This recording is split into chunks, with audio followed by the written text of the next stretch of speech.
আয়াত ৯৬।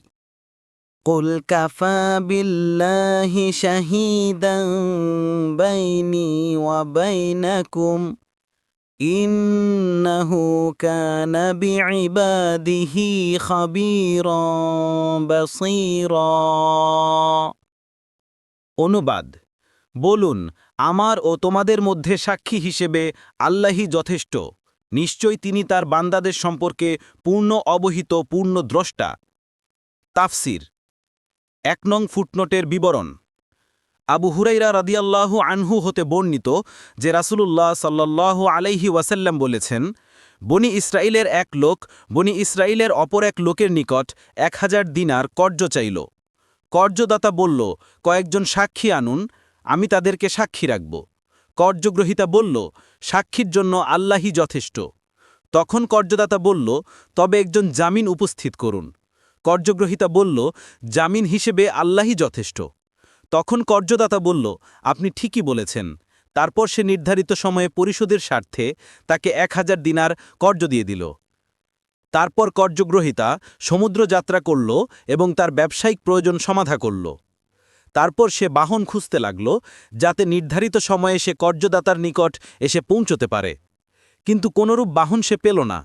অগত্যা সে একটি টুকরা কাঠ নিয়ে তা ছিদ্র করে কর্জদাতার নামে একখানা চিঠি ও ১০০০ স্বর্ণমুদ্রা তার মধ্যে পুরে ছিদ্রটি বন্ধ করে দিল।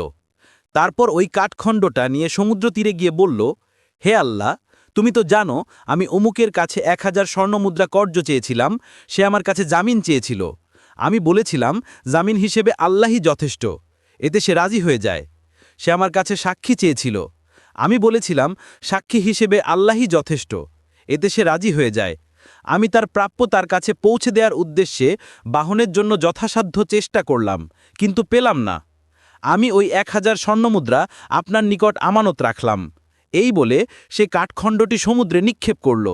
তৎক্ষণাৎ তা সমুদ্রের মধ্যে নিমজ্জিত হয়ে গেল। তারপর লোকটি ফিরে গেল এবং নিজের শহরে যাবার জন্য বাহন খুঁজতে লাগল। ওদিকে কর্জদাতা নির্ধারিত দিনে এ আশায় সমুদ্র তীরে গেল যে হয়তোবা দেনাদার তার পাওনা নিয়ে এসে পড়েছে। ঘটনাক্রমে ওই কাঠখণ্ডটি তার নজরে পড়ল, যার ভিতরে স্বর্ণমুদ্রা ছিল। সে তা পরিবারের জ্বালানির জন্য বাড়ি নিয়ে গেল। যখন কাঠের টুকরাটি চিরল, তখন সে স্বর্ণমুদ্রা ও চিঠি সে পেয়ে গেল। কিছুকাল পর দেনাদার লোকটি ১০০০ স্বর্ণমুদ্রা নিয়ে পাওনাদারের নিকট হাজির হল এবং বলল, আল্লাহর কসম, আমি আপনার মাল যথাসময়ে পৌঁছে দেওয়ার উদ্দেশ্যে বাহনের খোঁজে সর্বদা চেষ্টিত ছিলাম, কিন্তু যে জাহাজটিতে করে আমি এখন এসেছি এটির আগে আর কোনো জাহাজই আমি পাইনি। কর্জদাতা বলল, আপনি কি আমার কাছে কিছু পাঠিয়েছিলেন? দেনাদার বলল, আমি তো আপনাকে বললামই যে এর আগে আর কোনো জাহাজই আমি পাইনি। কর্জদাতা বলল, আপনি কাঠের টুকরোর ভেতরে করে যা পাঠিয়েছিলেন তা আল্লাহ আপনার হয়ে আমাকে আদায় করে দিয়েছেন। তখন সে ১০০০ স্বর্ণমুদ্রা নিয়ে প্রশান্ত চিত্তে ফিরে চলে আসল। বুখারী ২২৯১। পরবর্তী তাফসিরে যেতে ভিডিওটি শেষ হওয়ার পূর্বেই এই বক্সে ক্লিক করুন। ভয়েস বা উচ্চারণে অনিচ্ছাকৃত ত্রুটি ক্ষমাসুন্দর দৃষ্টিতে দেখবেন ইনশাআল্লাহ।